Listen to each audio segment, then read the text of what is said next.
All right, good afternoon again. Thank you for being here. Getting right into prep for Georgia Tech, and obviously, they're coming off a big win where they rallied and played some really good football. And in terms of your questions and injury report, I'll do the best I can to answer them. We're having several guys still evaluated. So that being said, questions. Mario, you spoke about being disappointed this morning in the team's physicality. Yes.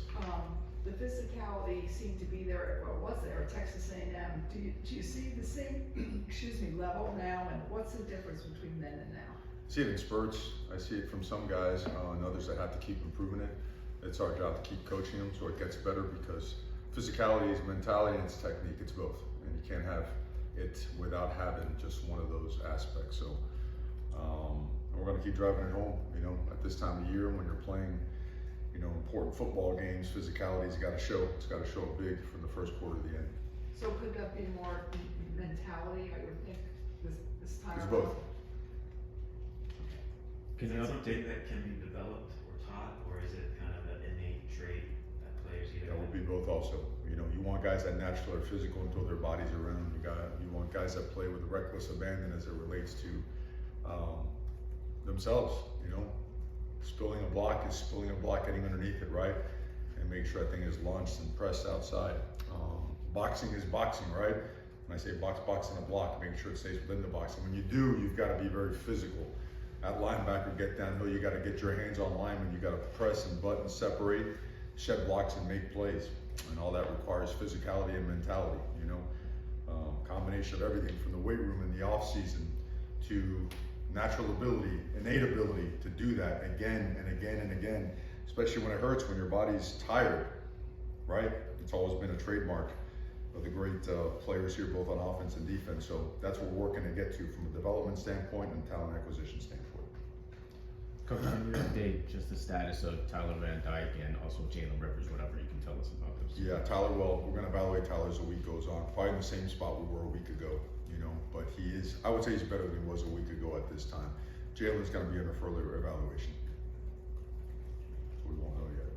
If Tyler can't go this coming week, I guess, do you know for sure whether it be Jake or Jacurri on Saturday? And if you don't, what do you want to see from them over the next few days? We'll evaluate that as it comes. Right now all the focus is on getting Tyler well. Both Jake has had his really good moments during the year. He's had his rough moments. Jacurri got some time. He's had his good moments, and he's had his learning moments as well. So we'll evaluate that, and we'll probably keep that under wraps for a bit until we know more about Tyler. How do you keep Jake's confidence up, or what can you do? By being real with him, being honest. I don't think you sugarcoat anything. The greatest form of respect for a player, I would always think, is to be honest with them, be direct with them, and then provide a path for betterment, a path for improvement. Go set goals for them, and then coach them hard, coach them fair, and find a way to get them to play to the best of their ability. How do you feel like Jacurri's handling the moment, just being thrust into kind of a bigger role on Saturday? How did he do handling that moment? Oh, I think he did well. I don't think it was too big for him. I mean, he's guy that was a 4-year starter, and I think he won more games in the state of Georgia than just about any quarterback there. So I think all those guys, they're competitors. They shy away from him. You talk. Each quarterbacks have their own strengths. Obviously, you try to prepare all of them. But at what point do you sort of say, okay, this is the guy we're going with. This is our game plan, so we can get ready to play a game on Saturday? Sure, as soon as possible. You always do. Do some of the things that, because of our injury situation, you keep something under wraps. It's better for the program that we do, right? Because where we are in terms of injuries and having to shuffle things around, we gain nothing by putting out there what we're going to go with, right? Let opponents prepare for everything so we can go from there. That's just being honest. You talked Saturday after the game about how angry you were. What sort of a response have you seen from the players? Has there been kind of a similar reaction? We'll see on tomorrow's practice, right? I mean, talk is talk, and bottom line is you got to show up and do the work. So the expectation is that guys show up prepared, ready to work, ready to get after it. We're very blunt, very honest, without being discouraging. We don't believe in that, but again, the greatest form of respect is truth and honesty, and you go at it directly, right between the eyes. Things that we have to improve upon, and it starts with coaching. I always say that when we take this, we take it together. There's no separation. There's no finger pointing or BS or nonsense. Building a program is hard, and to build build it the right way, you've gotta have, when you have tough moments, you've gotta have tough responses. So that's what we're working on. It seems like the team's kind of, I think about the North Carolina game about a month ago, you guys were right there with them. And then obviously on Saturday, it was a lot rougher. It seems like the team's kind of regressed in some aspects. Have you seen that at all? I think on Saturday we regressed. You know, in terms of a team, we've had some ups, we've had some downs. Saturday was a rough day. That's the best way I can put it. I mean, what's the difference as far as what you can learn about a team, you know, during camp versus, you know, actually getting heat of the moment in ball games, maybe personality-wise about players that you learn, which is different from practice and all the other preparation? Sure, at camp you learn who gives you the best chance because of what they've shown you. Guys that have earned the right to go out there because they understand what we're trying to do, how to do it, and why we're doing it that way, and they do it hard or better than the next guy. And then when the lights come on, you find out what exactly, you know, a guy can or cannot do. You know, sometimes the moment gets too big for a guy, sometimes they just, it's the opposite. Sometimes they turn on and makes them go even better and harder. So there's nothing like the truth of the tape on game day. That will always tell the truth, and I think that's always important. Take a deep dive into analysis, individual analysis of game day tape, right? Who's doing well, who's not doing well. Find a path for correction, right? A path for technique and fundamentals. Eye discipline, things to show up better, you know? But I guess to put it bluntly, yeah, on game day, it'll show. In terms of technique and what you're teaching guys, and what you spend all that time in the spring and summer spending with them to get them to play the way you want, how much of that do you see where they're playing with the technique and everything that you're taught? That you I think some guys have the capabilities physically, the power, the hips, the ankle flexibility, the length, the explosiveness to do it and do it on a fairly consistent basis, and some are a work in progress, you know? It is the body types that we have, we're completely immersed in helping them develop and get better. And some could do it much better than others can. And some got a long ways to go to be able to do that at the level to play competitive Power 5 football. Mario, you've talked, you know, the last few weeks especially, you knew that there was a lot of work to do when you got here. I guess what were the expectations that you had when you arrived here last year? And I guess where do you feel like you guys have met those expectations, and what do you think maybe you guys? Oh, that's for a long sit down. We'll talk about that after the season. I knew there was work. You know, I said it a million times, I'll say it again. We left some really, really established places that we worked our butts off to make established. Okay, and we left it knowing that Miami had lost its way, and we're going to do whatever necessary to get it back on track. Because when Miami's done the right way, Miami, in my opinion, will always be the best. So that's why we're here. We're not shying away from that. We're not shying away from the lumps. You take them, you eat them, you grow, you learn, and you go. You know, but there's no head faking. There's no, you know, sugarcoating or BSing. You got to work, man. You know, got to work it into reality. All right, the offensive struggles of going, I guess, 3 consecutive games with no touchdowns. Have you ever been through anything like that? And how do you remedy that? It's been a long time. So, gotta work.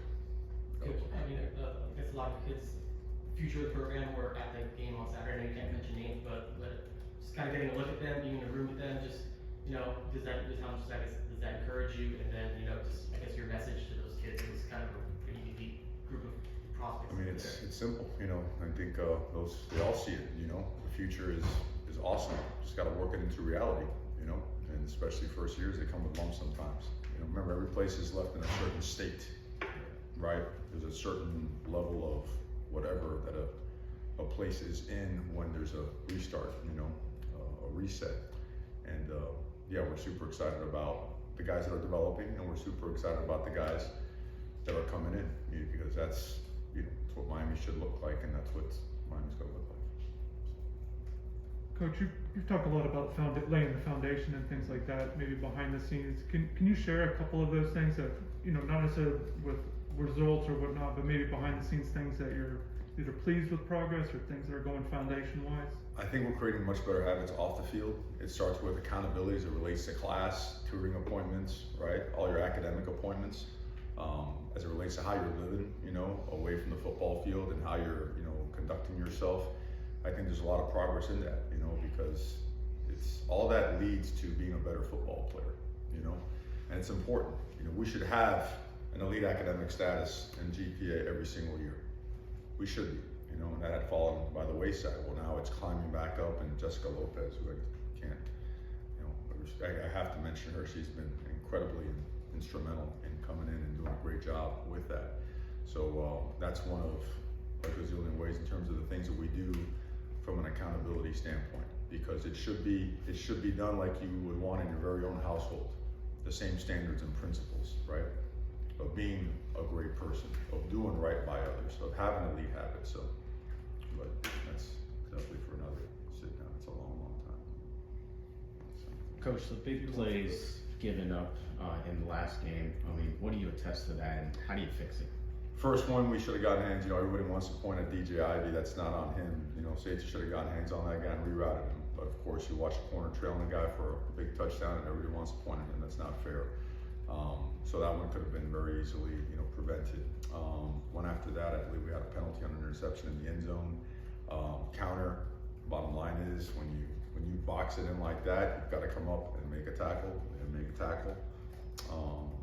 You know, and we didn't help ourselves by we provided shorter fields. You know, we were 3 and out, had a short punt, right? We shanked one. We got to coach the whole thing better, and we got to play it better, man. You know, it was not good. Coach, you just talked about incoming recruits. How much does competition, you played on some talented teams, how much does competition attribute to development? It's everything. It's everything. You know, you never want entitlement in your program. You know, like, oh, I get to play because so and so left. It doesn't work that way. Not if you're going to be really good, right? If you want to do this for a living, the next thing when you're in an NFL room, well, you don't go back to your dorm and, you know, go have your meal card swiped to get your food and whatnot. You're either sent home or you're part of the team, right? Real competition. There's real consequences. So I think competition brings the best or the worst out of everybody. That's the reality, you know. And in my opinion, you got to stack your roster a certain way so that competition is a welcome thing. Competition can never be seen as a threatening thing. Competition makes the entire organization, the entire place better, you know. And that's why when you are recruiting, you want to make sure that that you're establishing that very clearly, right? So that, you know, guys aren't looking for, hey, I'm going to come and be the man. No, you're going to come in to compete. You know, you have to be very honest with guys. How do you, I guess, kind of match energy with a team? Like Georgia Tech, they had a comeback win. I'm sure they're energized. You guys obviously had a rough time on Saturday. How do you make sure you can kind of match that energy, you know, in a road game like this? With reality, bottom line. You know, we've done a good job playing on the road in conference.